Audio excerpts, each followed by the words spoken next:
Esta es una de las crónicas más intensas de la humanidad, el ascenso, la gloria, la caída y la redención del rey más grande de Israel.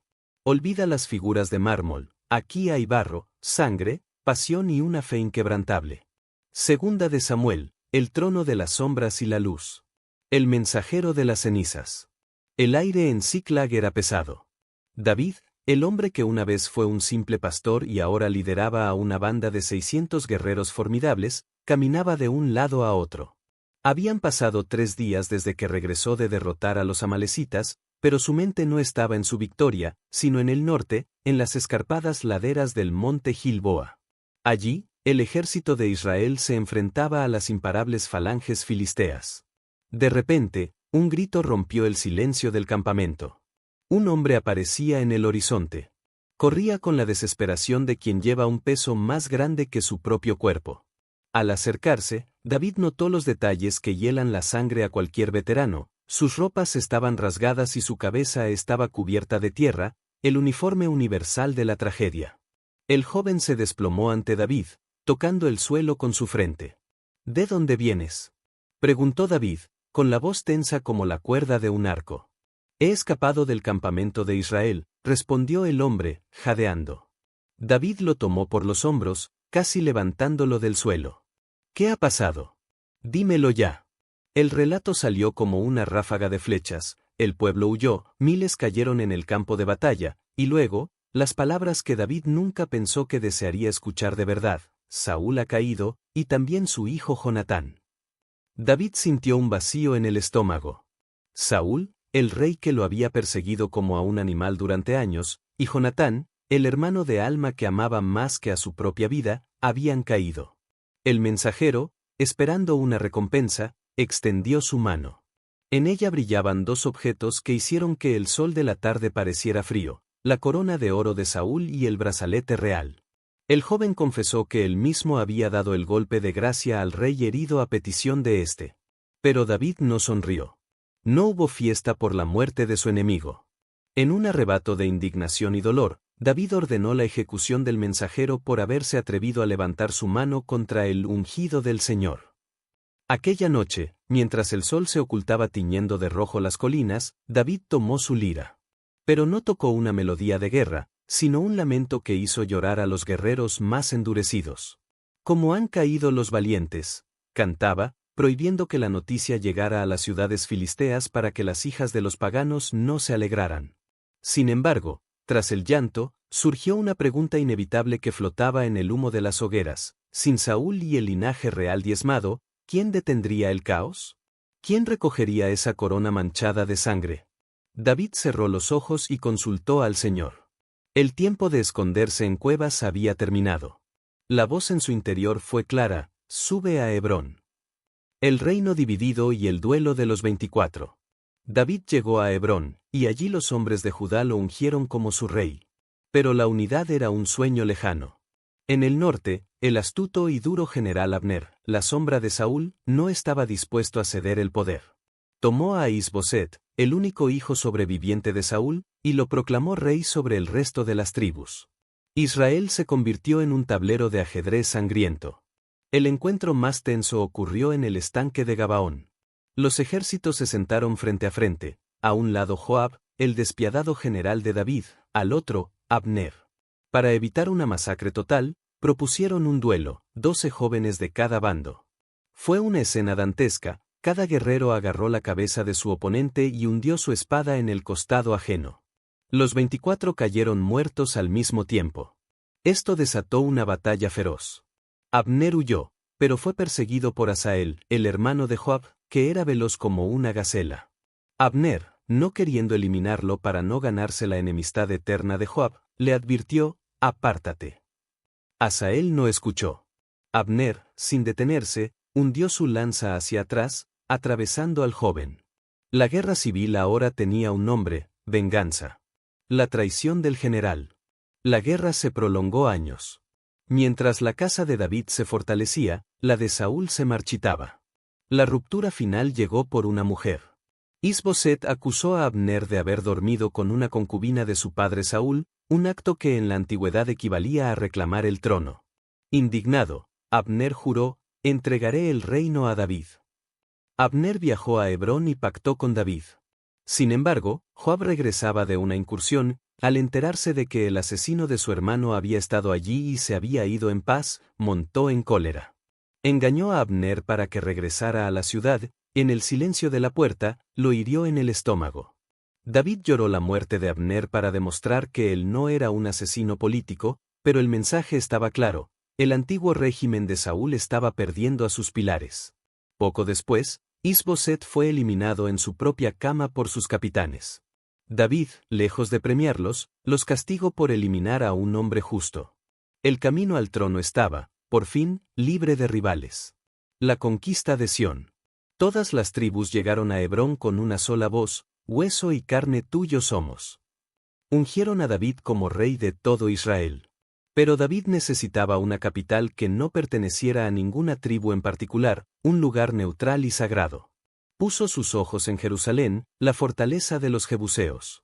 Los habitantes de la ciudad se burlaban desde las murallas: incluso los ciegos y cojos te rechazarán.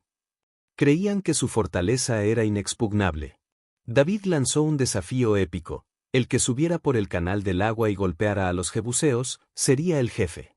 Joab, buscando redimirse tras el asesinato de Abner, lideró el ascenso a través de los túneles. Jerusalén cayó. Lo que antes era una cueva de rebeldes se convirtió en la ciudad de David, el corazón del mundo. El arca y el error de Usa. Con Jerusalén conquistada, David quiso traer lo más sagrado, el arca de la alianza. Fue una procesión monumental con 30.000 hombres, música y júbilo. Pero cometieron un error fatal: pusieron el arca sobre una carreta de bueyes, en lugar de llevarla en hombros como decía la ley.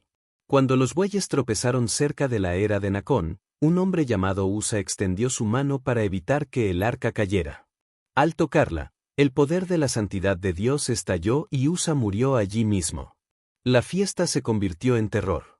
David, confundido y temeroso, dejó el arca en casa de Obed-edom. Solo 3 meses después, tras ver que la casa de Obed-edom era bendecida, David completó el traslado, esta vez con sacrificios cada 6 pasos y danzando con todas sus fuerzas ante el Señor, despojándose de sus vestiduras reales para mostrar que, ante Dios, él solo era un siervo. El pacto eterno. David miró su palacio de cedro y luego miró la tienda donde estaba el arca. No es justo, pensó, que yo viva en lujo y Dios en una tienda. Llamó al profeta Natán para decirle que construiría un templo. Pero esa noche, Dios habló a Natán con una de las promesas más importantes de la Biblia. Dios le dijo a David: tú no me construirás una casa a mí, yo te construiré una casa a ti. No se refería a un edificio, sino a una dinastía. Dios prometió que de su linaje saldría un rey cuyo trono sería eterno.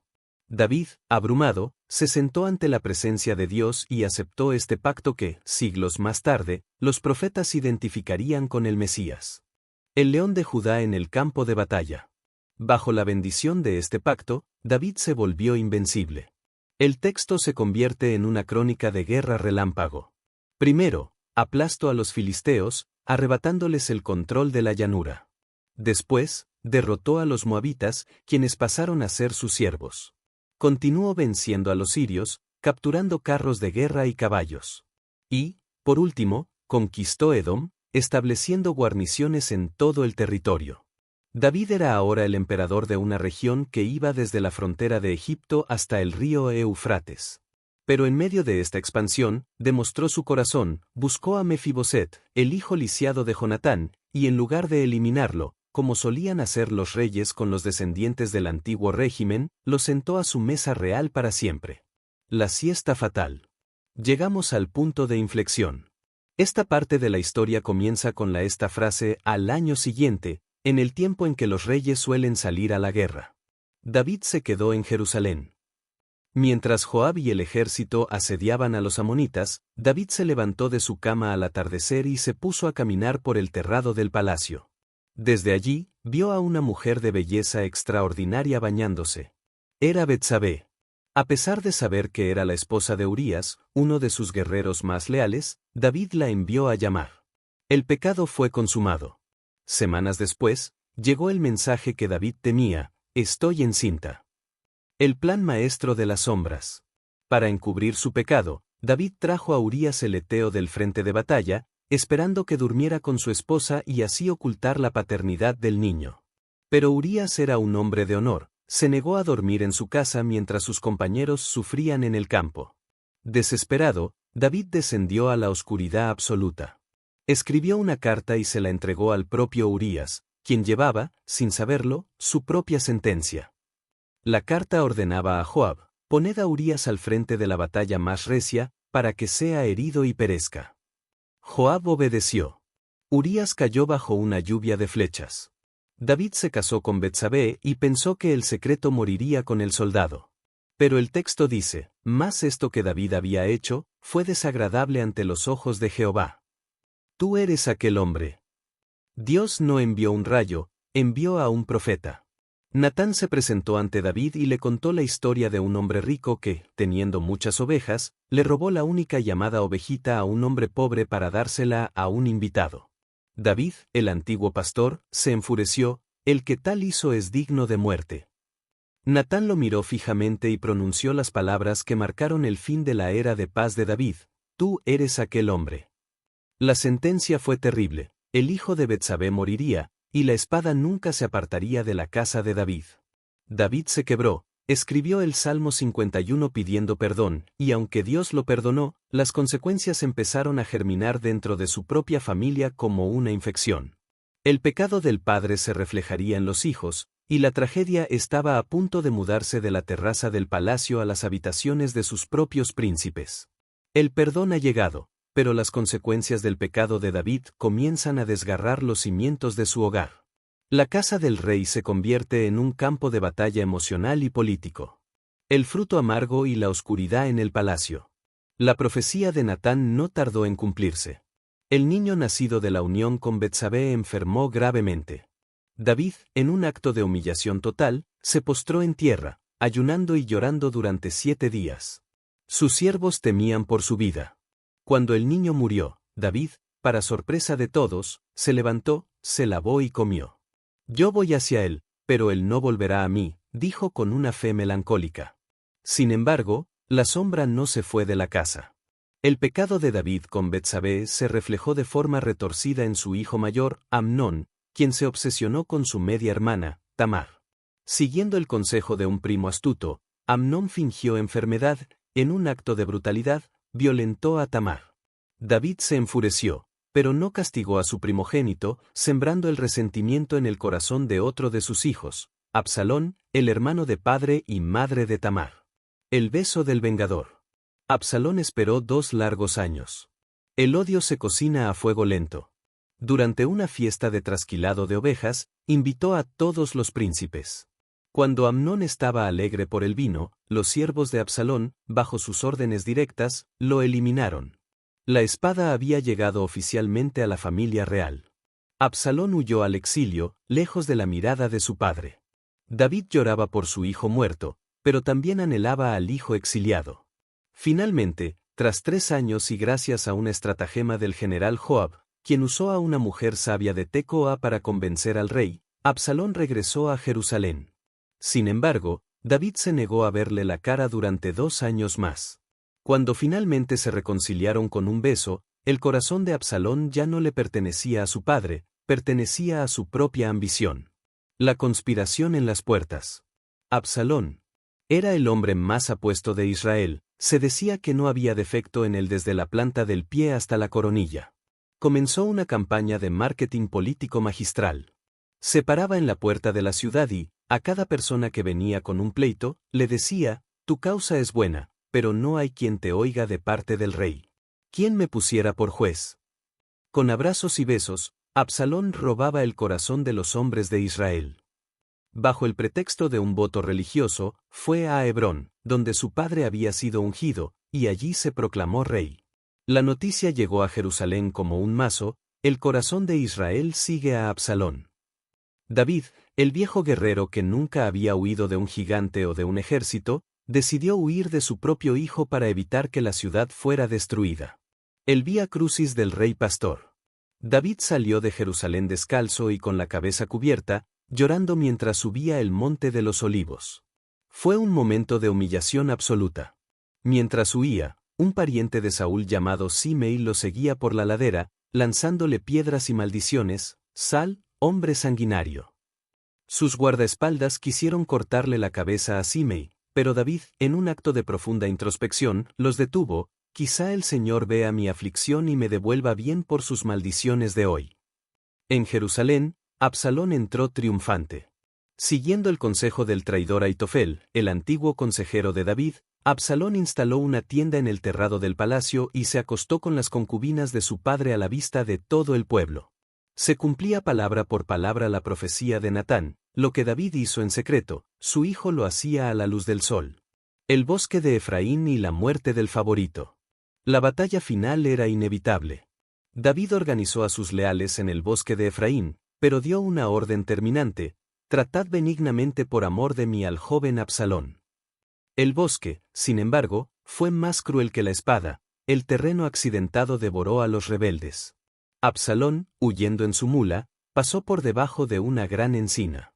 Su larga y famosa cabellera se enredó en las ramas y la mula siguió de largo, dejándolo suspendido entre el cielo y la tierra. Joab, ignorando la orden del rey y viendo la oportunidad de terminar la rebelión de raíz, tomó 3 dardos y los clavó en el corazón de Absalón mientras éste aún gemía en el árbol. El mensajero corre ahora hacia David. Pero esta vez, la noticia de la victoria militar será el golpe más amargo que el rey haya recibido jamás. El llanto que silenció una victoria. David esperaba en la puerta de la ciudad. Cuando el mensajero llegó, el rey no preguntó por el reino, sino por el joven. ¿Está bien el joven Absalón? Al enterarse de su muerte, David se quebró de una manera que sus hombres no pudieron comprender. Se retiró a la cámara sobre la puerta y su grito resonó por los muros: «Hijo mío Absalón, hijo mío Absalón. ¿Quién me diera que muriera yo en tu lugar?» La victoria se convirtió en luto. Los soldados entraban a la ciudad a hurtadillas, avergonzados de haber ganado, hasta que Joab, el pragmático y rudo general, confrontó al rey. Le advirtió que si no salía a hablar con sus leales, esa misma noche no quedaría ni un hombre con él. David, tragándose su dolor, se sentó a la puerta para recibir a su pueblo, pero el alma del rey nunca volvió a ser la misma. La corona pesaba más que nunca. El regreso y la nueva rebelión. David emprendió el regreso a Jerusalén, cruzando de nuevo el Jordán. Pero el reino era una herida abierta. Mientras las tribus del norte y las de Judá discutían sobre quién tenía más derechos sobre el rey, un hombre perverso llamado Seba tocó la trompeta de la sedición: «No tenemos parte en David». La historia parecía repetirse, pero David ya no podía permitirse otra guerra civil prolongada. Joab, implacable como siempre, tomó el mando, tras asesinar brutalmente a Amasa, su rival en el ejército. Persiguieron a Seba hasta la ciudad de Abel Bet-Maaca. Allí, una mujer sabia evitó el asedio convenciendo a los ciudadanos de que cortaran la cabeza de Seba y la lanzaran sobre el muro. La unidad fue restaurada por el filo de la espada, pero el costo humano seguía aumentando. Hambre, gigantes y viejas deudas. El libro de 2 Samuel se cierra con una serie de apéndices que resumen la complejidad del reinado de David. Primero, una hambruna azotó la tierra por 3 años debido a un pecado olvidado de Saúl contra los gabaonitas. David tuvo que hacer justicia para sanar la tierra. Luego, el texto nos recuerda que David ya no era el joven que derrotó a Goliat. En una batalla contra los filisteos, un gigante llamado Isbi-Benob estuvo a punto de matar a un David ya cansado. Su sobrino Abisai lo salvó, y sus hombres le juraron: «No saldrás más con nosotros a la batalla, para que no apagues la lámpara de Israel». David, el guerrero, ahora debía aprender a ser solo el rey, dejando que una nueva generación de valientes, cuyas hazañas épicas se detallan en esta página, defendiera su trono. El canto de la roca y el error del censo. Hacia el final de sus días, David compuso su gran himno de gratitud, el Salmo 18.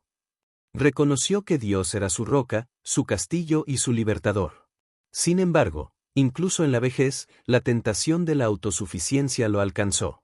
David ordenó un censo de todo el pueblo. ¿Por qué era un pecado? Porque David quería medir su fuerza en números de soldados en lugar de confiar en la protección divina. Joab intentó disuadirlo, pero el orgullo del rey prevaleció. El censo reveló un ejército de 1.300.000 hombres, Pero al terminar, el corazón de David le golpeó, había pecado. Dios le dio a elegir 3 castigos, y David, conociendo la misericordia divina, eligió caer en manos de Dios. Una peste azotó a Israel. El altar en la era de Arauna. El ángel de la muerte se detuvo sobre Jerusalén, junto a la era de un hombre llamado Arauna el Jebuseo. David, viendo el dolor de su pueblo, rogó: «Yo pequé, ¿qué hicieron estas ovejas? Sea tu mano contra mí». David fue a la era para levantar un altar. Arauna quiso regalarle el terreno y los bueyes, pero David pronunció una frase que define su vida: «No ofreceré al Señor mi Dios holocaustos que no me cuesten nada». Compró el lugar, ofreció sacrificios, y la plaga se detuvo. Ese lugar, la era de Arauna en el monte Moriah, se convertiría más tarde en el sitio donde su hijo Salomón construiría el templo. Segunda de Samuel termina aquí, con un rey que, a pesar de sus fracasos, traiciones y dolores, siempre volvía al altar. La lámpara de Israel seguía encendida, apuntando hacia un futuro donde un descendiente de este mismo linaje reinaría para siempre.